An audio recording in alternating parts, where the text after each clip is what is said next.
इस security guard ने, पक्का इसी ने कुछ बोला होगा। धमकी दी थी इससे मुझे 2 दिन पहले। मेरे पास आया था कि मेम साहब सैलरी बढ़ा दो। मैंने बोला करता क्या है? बैठा रहता है, सोता है, फोन यूज करता है, गेम खेलता है, किस बात की सैलरी बढ़ाए तेरी? तो फिर मेरे को धमकी देने लग गया। मैडम मेरे को जानते ना, आपके पति को भड़का दूंगा और फिर आप ही इस घर में मालकिन बन के नहीं रहोगे। मुझे लगा ऐसे गुस्से में बोल रहा है, मुझे थोड़ी पता था कि ऐसा कुछ कर देगा। क्या बकवास करी तूने? क्यों भड़काया मेरे पति को? तू सही कह रहा था सन्नी।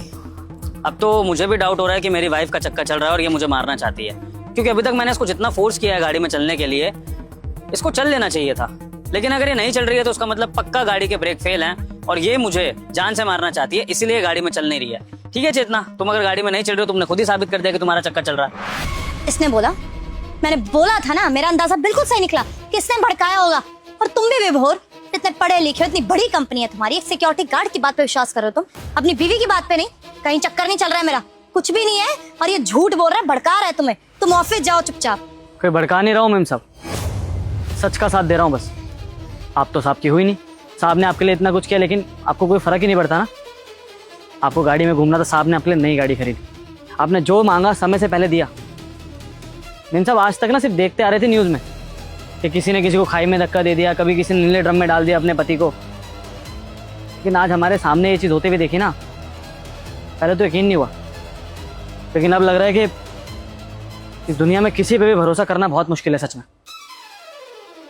ठीक नहीं कर रही मैम साहब आप, और मैं कुछ गलत नहीं कर रहा हूँ, सच का साथ दे रहा हूँ बस, और वो मैं हमेशा दूंगा, समझिए आप।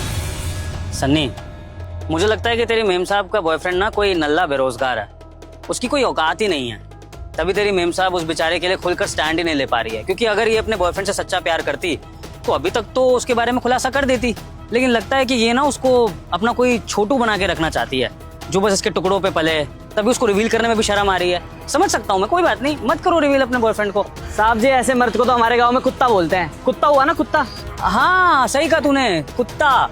शायद इसने बॉयफ्रेंड नहीं कुत्ता पाल रखा होगा, इसलिए उसके बारे में बताने में शर्म आ रही है। कोई बात नहीं चेतना, तुम नहीं बताओगे तो मैं समझ जाऊंगा तुम्हारे बॉयफ्रेंड की औकात। कोई बात नहीं। विभोर, बहुत हो गया। मेरे बॉयफ्रेंड के बारे में ना मैं एक शब्द और नहीं सुनूंगी। तुमसे बहुत बेहतर है वो, समझ आई है? आ गई सच्चाई बाहर, आ गया ना बॉयफ्रेंड भी, तो ऐसे ही गाड़ी के ब्रेक भी फेल होंगे।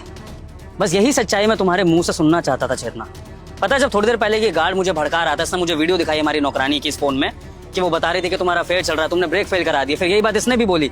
मैं दोनों पर गुस्सा कर रहा था, दोनों को नौकरी से निकालना चाहता था, इनके थप्पड़ मारना चाहता था कि ये मेरी बीवी के अगेंस्ट मुझे इस तरह से भड़का रहे हैं। वो बीवी जिसने आज तक शादी के बाद मुझे कभी ऐसा हिंट नहीं दिया कि वो मुझे धोखा दे रही है या वो मुझसे प्यार नहीं करती है, लेकिन निकल आई तुम्हारी वही सच्चाई जो आज पूरी दुनिया में चल रही है।